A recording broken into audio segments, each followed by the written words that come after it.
Les Banks, re, qualifié, essentiel, qualifié les mecs. Voilà. J'espère que vous avez passé une bonne journée, j'espère que vous avez passé une bonne soirée et que vous avez apprécié le match. Bon, qualification et victoire du FC Barcelone, 2 buts à 0. Alors, ça n'a pas été un match facile, moi je m'y attendais, concrètement je m'y attendais après la dépense d'énergie dimanche dernier dans le Classico. On savait très bien que les matchs comme ça en milieu de semaine, quand tu vas sur des terrains hostiles, je vais pas dire petite équipe, mais d'équipe de Division 2, qui plus est le Racing Santander, qui en plus est leader de la Ligue 2. L'année dernière, ils ont failli monter, ils avaient perdu en play-off. Là, cette année, ils sont partis pour bien monter en Liga. Donc c'était chez eux en plus. Donc je savais que ça allait être un match compliqué, parce que souvent ces équipes-là, elles jouent à 1000%, elles se donnent à fond, elles jouent leur vie. Et c'est logique, c'est normal, elles sont devant leurs supporters, le match il est en feu, le stade il est en feu, excusez-moi.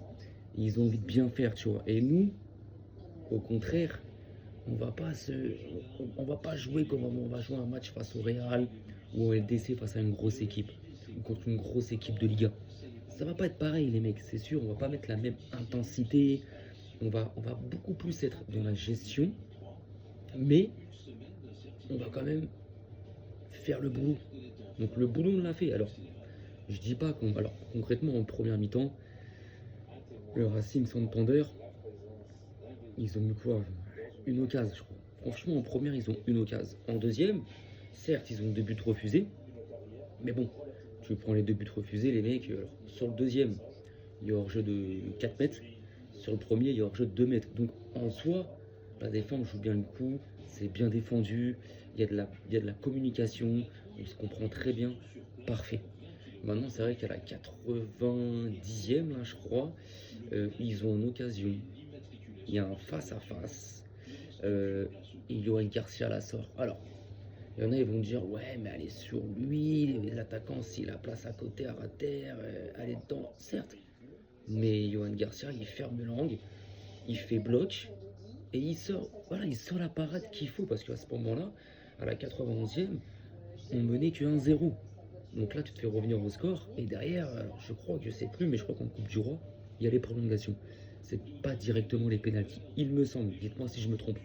Mais voilà, qualification, le boulot est fait.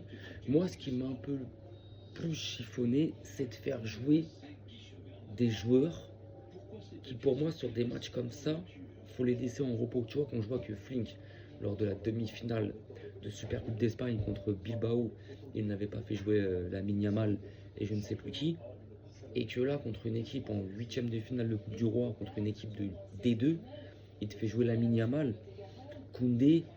Moi, tu vois, j'aurais fait souffler, tu vois. Après, en fin de match, que tu fasses rentrer Rafinha, Lewandowski, Pedri, Fermin, je pense que tu n'es pas obligé de tous les faire rentrer. Tu peux en faire rentrer un, deux, et à côté, donner du temps de jeu à tes jeunes. C'est juste ça qui m'a un peu chiffonné, moi, concrètement, sur ce match-là. Des Lamine, des Koundé, des Baldé, j'aurais pas fait jouer. Après, c'est vrai qu'on n'a pas une profondeur de banc à ces postes-là qui, qui- qui nous permettrait de faire souffler. Parce que oui, on a Cancelo, mais il vient d'arriver.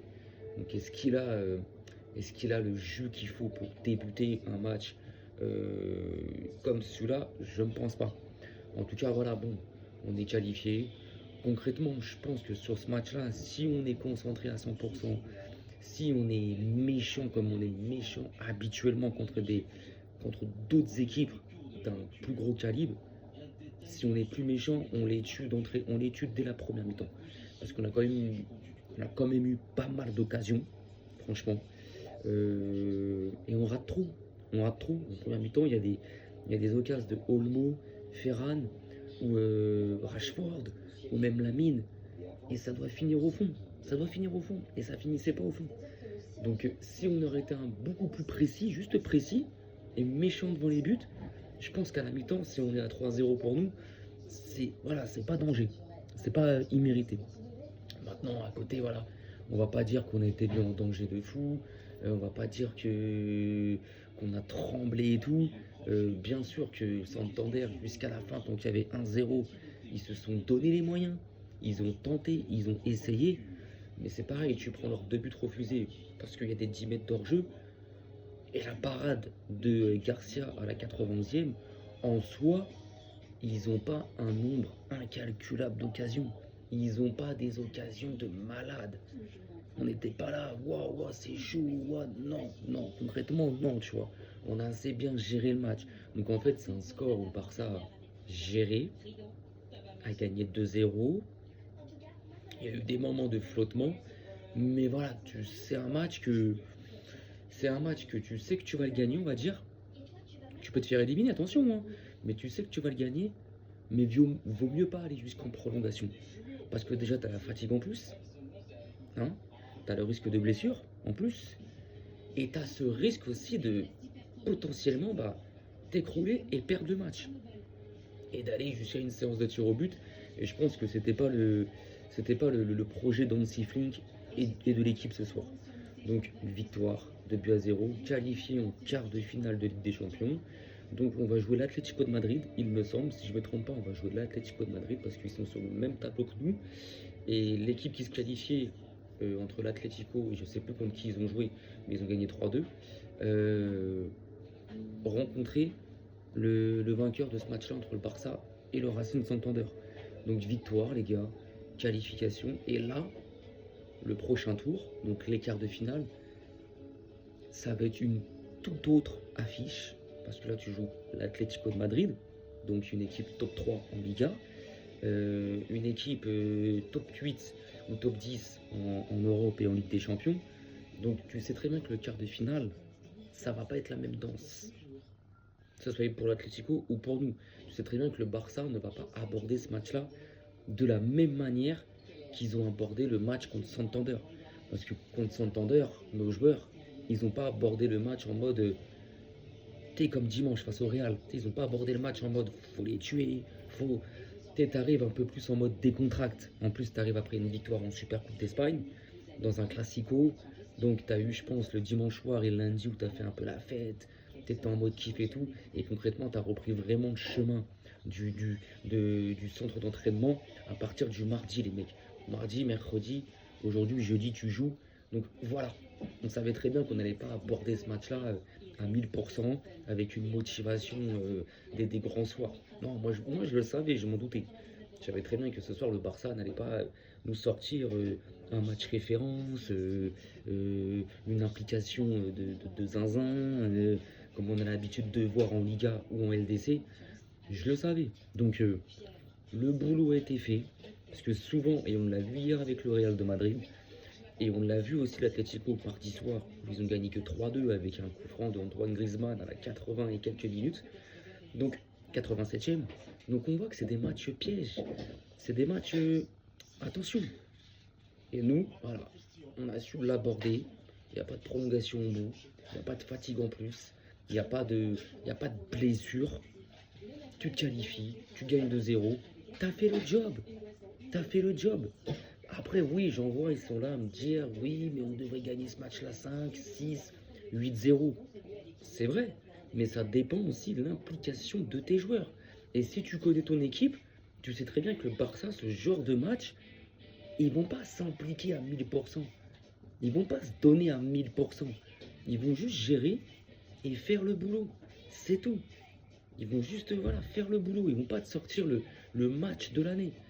En gros, ce soir, devant ta télé, ne t'attends pas, tu ne peux pas t'attendre à 21h au coup de sifflet du début de match, à te dire, ouais, on va avoir un gros match du Barça, je vais kiffer et tout. Je dis pas qu'on n'a pas kiffé, mais moi, je m'attends pas à genre un match de zinzin, tu vois. Je m'attends pas à une équipe du Barça qui va arriver, alors, il pourrait arriver et se dire, allez, vas-y, pour la première mi-temps, on va jouer à fond, on va être méchant, on va les tarter. Comme ça, en deuxième, on fait souffler, on fait du turnover, on fait des changements et on baisse le pied. C'est vrai, mais c'est pas le Barça d'Hansi Flick, les mecs. Le Barça d'Hansi Flick, il est pas comme ça. Voilà, donc non, victoire, 2-0. Maintenant, il y a des joueurs Rashford, en ce moment, j'ai du mal.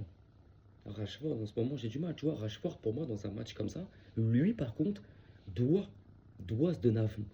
C'est pas un Lamine Yamal, un Koundé, un Koubarsi, ou tu m'as compris, un Ferran Torres, de se donner à fond. Parce que tu sais que leur place, ils l'ont titulaire. Et tu sais que dans les gros matchs, ils sont là. Rashford, depuis quelques temps, c'est moyen. C'est même, j'ai envie de dire, mauvais.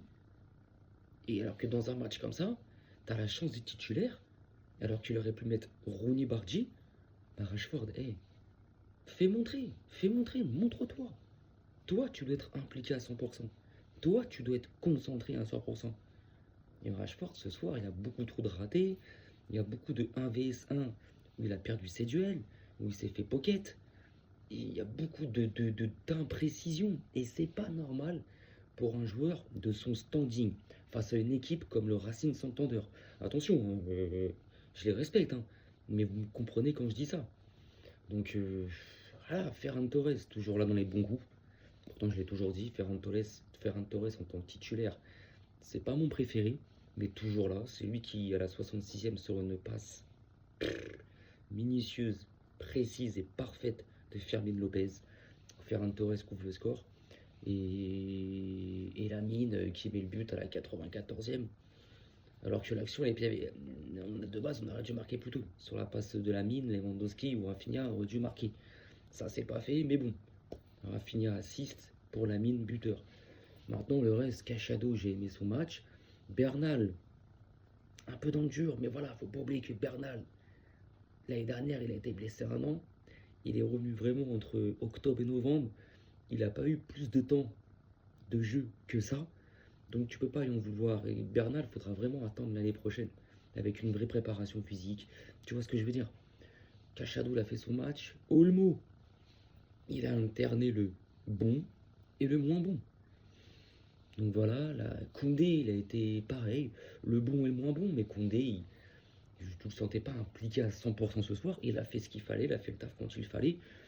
Mais voilà, c'était pas un Koundé qui a donné son âme. Baldé, pareil. Voilà, ça rejoint ce que je dis. Ils se sont pas poussés au maximum. La défense centrale, Koubalsi, Gérard Martin, il y avait des moments où c'était assez compliqué, mais dans la communication, je trouve que les deux, ils commencent à avoir une vraie complémentarité, les mecs. Il y a beaucoup plus de communication, il y a beaucoup plus de compréhension entre les deux. Et dans la lecture du ballon et dans la lecture du jeu pour faire monter la défense et jouer le piège du hors-jeu. Et ça, c'est important. Ça, c'est important. C'est important. Et Johan Garcia, bah, il a fait son match. Quoi. Les première mi-temps, je vous ai dit, il n'a pas de parade à sortir. Et mon deuxième, ouais, à part celle à la 91e, qui sort et où il fait le taf, à part ça, les gars, il a pas été mis à contribution, tu vois. Après, les deux buts, je ne vais même pas en parler parce qu'il y a des hors-jeux de 4 mètres. Mais quoi qu'il arrive, même s'ils sont pas hors jeu, ça, c'est des buts où il peut rien faire. Mais sinon, voilà, non, l'équipe, je l'ai trouvée sérieuse, avec de temps en temps des situations pour le Racing Santander, mais ce qui est normal, quand on joue un huitième de finale contre une équipe de Ligue 2 qui puisait, qui est leader de son championnat, qui joue chez elle, les mecs, ils jouent leur vie, les mecs. Ils jouent leur vie, hein, ils jouent leur vie, eux. Eux, pour eux, de recevoir le Barça chez eux à 21h, c'est une aubaine. C'est une affiche de gala, donc eux, ils vont y aller. Donc je m'attendais à ce que parfois, ils ont des situations et tout. Donc en soi, je suis pas... voilà, c'est pas un match où je m'attendais à voir le Barça gagner 6-0, voir le Barça faire un football total comme on a l'habitude de voir. Non, je savais très bien que ça allait être gestion et faire le nécessaire. C'est ce qui s'est passé. Donc voilà les mecs. Donc bon, le prochain match, ça sera dimanche, il me semble, en championnat. Je sais plus contre qui on joue. Je crois qu'on joue le... Ah, je crois qu'on joue le Real Oviedo, les mecs. Il me semble, dites-moi si je me trompe, mais il me semble qu'on joue le Real Oviedo. Et la Coupe du Roi, le prochain match, c'est au mois de février ou fin janvier. En tout cas, c'est dans les prochaines semaines. Et là, par contre, ça sera une affiche Barça Atlético de Madrid. Là, c'est autre chose, les mecs. Ça va être autre chose. Voilà, c'est un quart de finale. Et là, ça devient plus intéressant parce que tu gagnes, t'es en demi. T'es qu'à 2 matchs de la finale. Voilà, les gars. Voilà, les gars. Sur ce, les frérots, Je vous souhaite une très bonne soirée, une très bonne nuit. Et vive le Barça, les gars.